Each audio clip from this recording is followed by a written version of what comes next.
Hey everyone, today's build guide is going to be covering Sir Tristan. Sir Tristan is a neutral Vanguard that you unlock pretty early in the game through the story. For a lot of people, he's going to seem very weak when you first unlock him, due to the fact that he uses poison on his attacks, and you're fighting a lot of Lost during Act 1 who are immune to poison, and his attack costing 4 AP, whereas other Vanguards cost 3. Because of this, it's very tempting to just ditch him, but as you'll see with this build, if you decide to hang on to him, he really comes into his own once you get to that tier 3 and becomes a very potent member of your teams.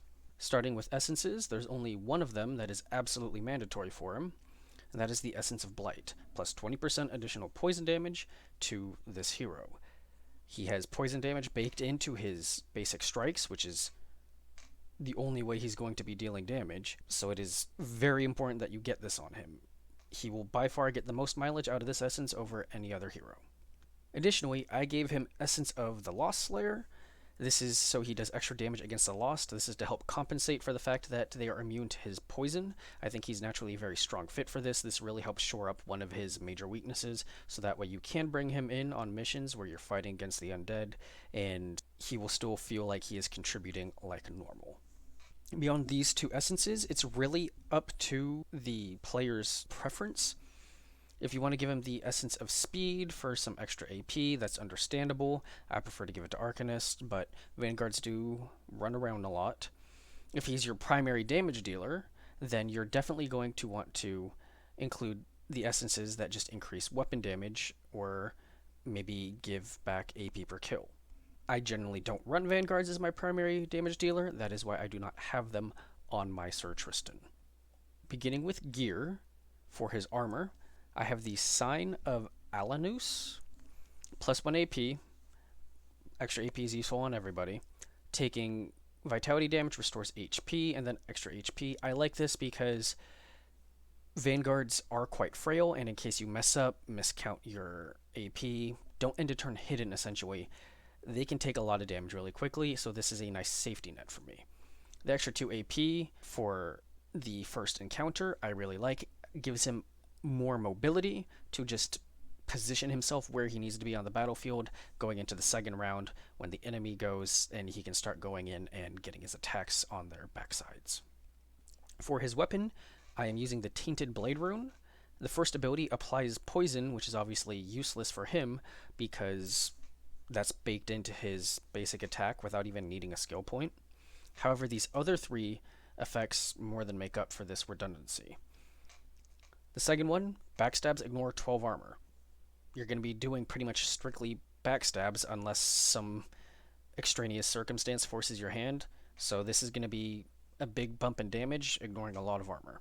The next one is just a flat damage boost to backstabs, and then an even larger boost to damage if they are poisoned. A total of 20 backstab damage if it's a poisoned unit, and poison's baked into this weapon, so if this was given to someone else, this is still a huge bonus. For the jewelry, I have the Ring of Epona. This makes it so movement skills can be used for movement AP. Now normally this would really be good if we took jumping attack here in tier 3, or not. It is a good option if you choose to take it. This will be even more useful. So now movement abilities like jump and jumping attack will no longer pull from our standard AP, allowing us to conserve much more actions for actual basic attacks. The second item, ignore 100% of units' block values. This is very good in case you are forced to attack from the front. Sometimes it happens. Now you're not doing crazy damage like a backstab, but at least you're not doing terrible damage for it getting blocked. Extra HP for kills, this is alright. They are frail, so having a little bit more doesn't hurt. And unbreakable armor in a duel, it's so little, this is pointless. We don't really care about this. The last item, however, is absolutely crazy. The Horn of Kernunos. Gain 2 AP when starting a turn hidden, and 2 movement AP when starting a turn hidden. This is absolutely nuts because this is effectively 4 AP to play with, and just really helps enable a lot more actions in a single turn. The decreased detection range is very useful, not so much against most standard enemies, but against the Shi, they are very good at spotting Vanguards with their extended range, so this makes that a little bit better to fight them. Then plus 18 damage for surprise attacks is just a huge damage buff. Moving on to abilities, we are stuck with Bear Trap. That is a default ability he has, so unfortunately we cannot unlearn this. For the things we actually are using though, his basic attack, Poison Cut, 80% weapon damage, but causes poison, which then causes an additional 50% damage at the start of the enemy's next turn, and they get a debuff where they deal 20% less damage. With the upgrades, we increase the poison by 1. This is useful in case we can't secure a kill, the enemy runs off. Instead of chasing them down, we can focus on closer targets, and hopefully either the poison will finish them off, or if they're elite or something like that, their attacks won't be doing as much damage for longer should they escape. These two are actually identical, gangrene. Both of them reduce the target damage dealt by additional 10%, meaning this debuff is now 40%. And lastly, Blight, just extra damage. He's a damage dealer if we want this. These next two abilities, Jump and Hide, you're taking these and all of their upgrades on every Vanguard. Jump provides excellent movement and lets you jump over some obstacles, so it's very versatile. It has a cooldown of 2 now at post patch. By default it's 3, but with this upgrade it becomes 2. It costs 1 AP with this upgrade. Increase the range, and you get a movement AP after using it, so you can use it and then move a little bit further. With our Ring of Epona, this is essentially just, it costs 1 movement AP and you get 1 movement AP back. It's an entirely free move. Hide, this is core to the class. You go into stealth. After you get revealed, if you don't move super far after being revealed, you get an extremely large damage buff to your next attack. This upgrade lets you move further after being revealed.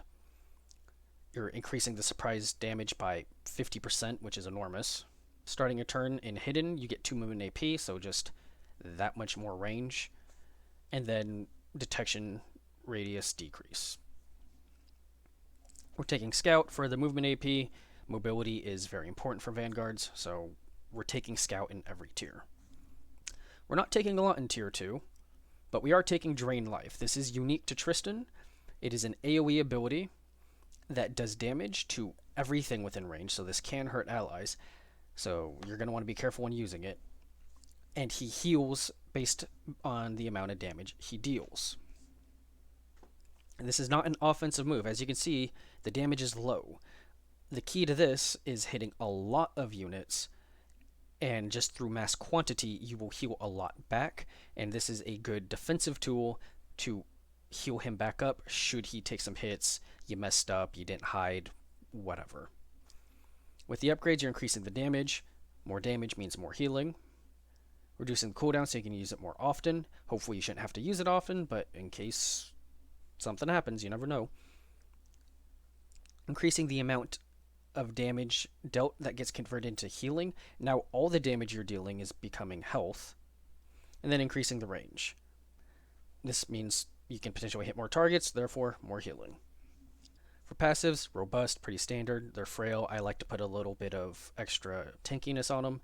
If you don't care that much about this, this is definitely one of those talents you can reassign to something else. And then Scout. In Tier 3, Backstab. This is a huge one. Extra backstab damage, that's your main form of damage. 30%, with the upgrade it becomes 40%. Huge damage boost. Ambush, an extra 20% if it's also a surprise attack.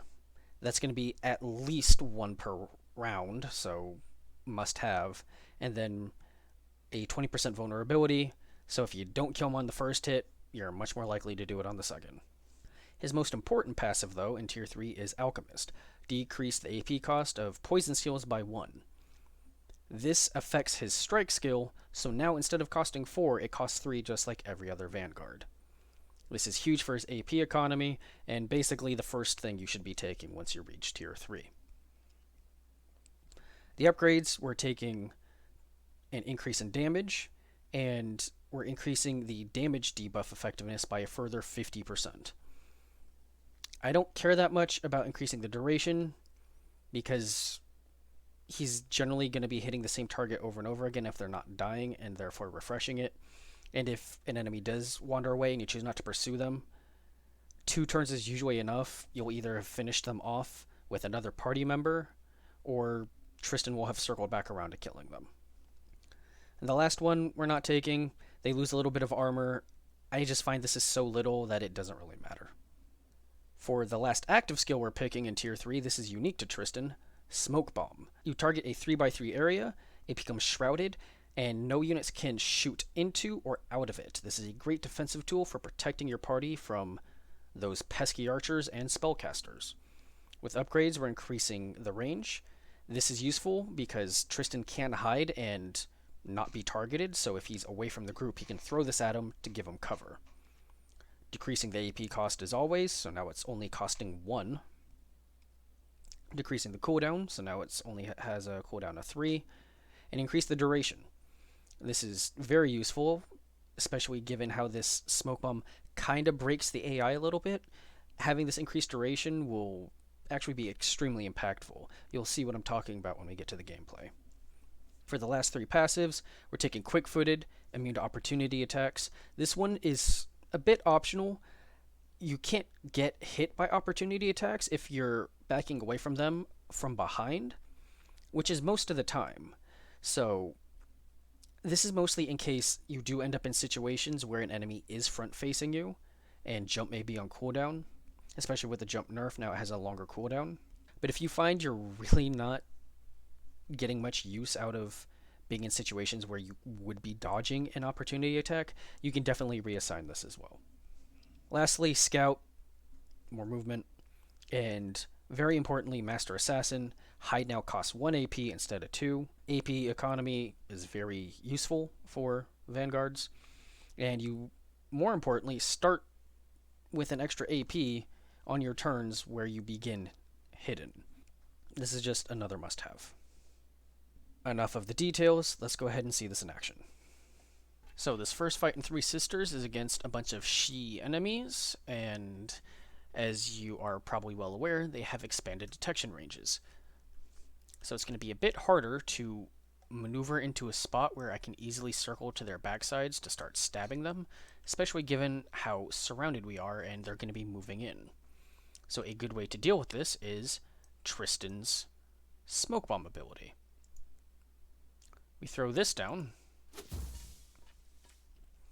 Now, the archers won't be able to shoot at us. This Autumn Breed here won't be able to hook one of us. They'll just be forced to run all the way in. No axe throws. I'm pretty sure this guy has like a blind ranged attack. Won't be able to target us with that. Just makes our opening turn that much safer. Just going to go ahead and hide to get that bonus AP at the start of the next turn. Just do a couple prep things. Then we're just going to pass. Alright, so this Summerborn you notice was able to charge. That is because it is still a melee attack. Smoke Bomb works against ranged attacks. I get that's kind of a weird interaction, but that is how that works. But you did notice no axe throws, no arrows. He ran all the way up instead of using his hook like he normally does. You'll even notice these archers ran really close in instead of just sitting back. This is what I was kind of alluding to earlier when I mentioned Smoke Bomb kind of breaks the AI a little bit. The archers, because they can't shoot, instead of just passing their turn, they run in. This axe thrower was actually pretty smart, and he just chilled there, but this one is much closer than normal. This one is about the same, with all of them moved in. Jump, hide, just move into place, and start doing what a Vanguard does best. Alright. Not enough AP to keep going, but we do have some Inspires.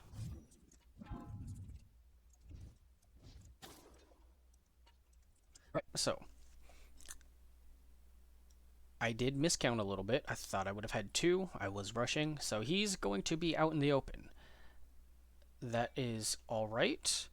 May give us a chance to show off that Drain Life ability. We're just going to go ahead and move him 1 up So that way if this axe thrower wants to hit him, he'll have to either step back or take the damage penalty.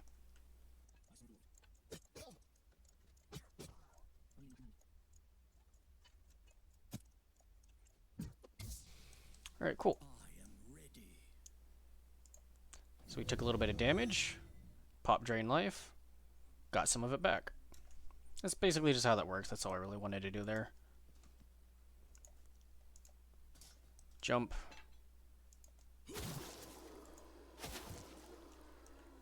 Finish him off and just mop up the stragglers. Second fight here, this time against the Pict. We'll make it easier to get some ambushes on them. Just another spread out formation, so we're just going to open them with Smoke Bomb again. Just really force them to run in as close as possible. We do have some Worms of the Earth pretty close here, so we'll take care of them real quick.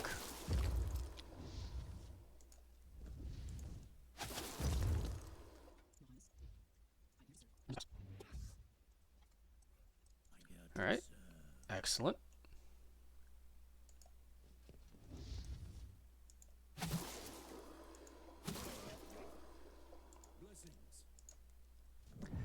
And here's a situation, this is why I keep that immunity to opportunity attacks. I wanted to move in to kill this guy, but now he can hit us, but because of that talent, we're perfectly safe. So we can adjust and go for this next target should we choose. Fortunately, we don't really have a lot of great AP, so instead I'm going to move him here, do this, get that. Let's go ahead and put down an Inspire. Let him go back into hiding. And we're actually going to move back over here, closer to the Archer. So this is one of the dangers of Smoke Bomb, though. Bless does count as ranged. I cannot cast it on my White Knight here to help him kill this Pict. In order to do that, they would both need to move outside of the Smoke Bomb, so be careful.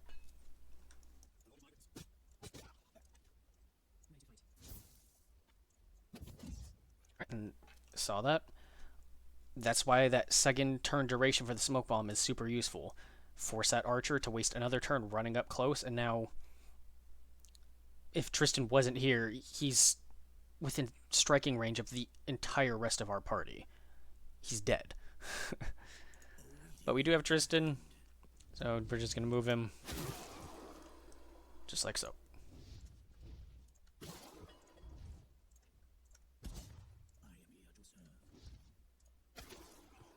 For this last fight, we're not going to play out the entire thing. This is really just to show off a high damage dealing enemy and how much Tristan can really gimp their damage through his very potent poison debuffs. It's because of these extra strong poison debuffs that he has that really makes him a stronger candidate for bringing him for boss fights over a lot of the other Vanguards, in my opinion. So to test this, we're going to move one of our units up, not our tank, because he won't take much damage to begin with. We'll move up our Lady Isolde, since she is relatively frail, not a lot of armor. Global protection to make sure she doesn't get too hurt. And then just move Tristan into position. We'll let this first round go so we see how much damage she takes, and then compare that to how much she's going to take on the next turn. And just... We'll actually go ahead and put a Smoke Bomb on these guys, so that way he does not think to go after them.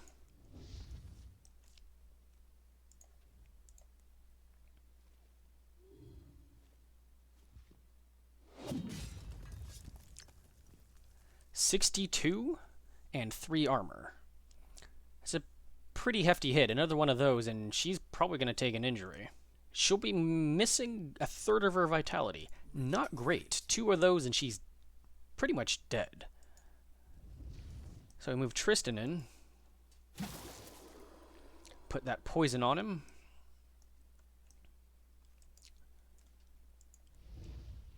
Now let's compare.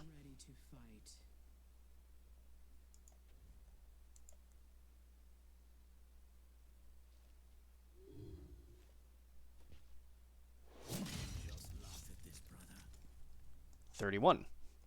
Literally halved. 50% reduced damage is pretty crazy to me.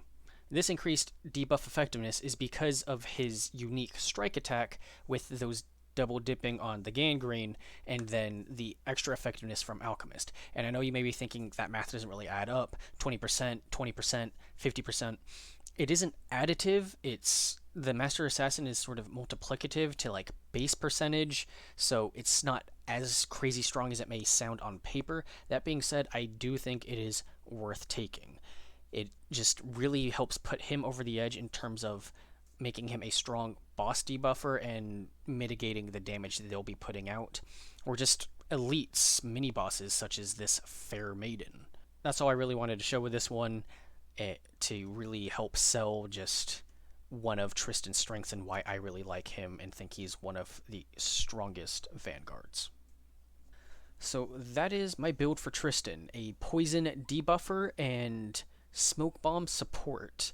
He is quite strong once you get to that tier 3. I highly recommend you keep him around, just stick him in the training ground until he hits that tier 3 unlock, and then give him a fair shot. I think you'll be pleasantly surprised.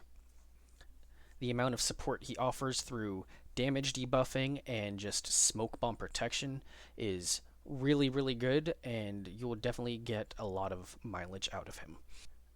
And that's all I have for you. I hope this was informative or useful. As always, thank you for watching. I really appreciate it, and have a good one.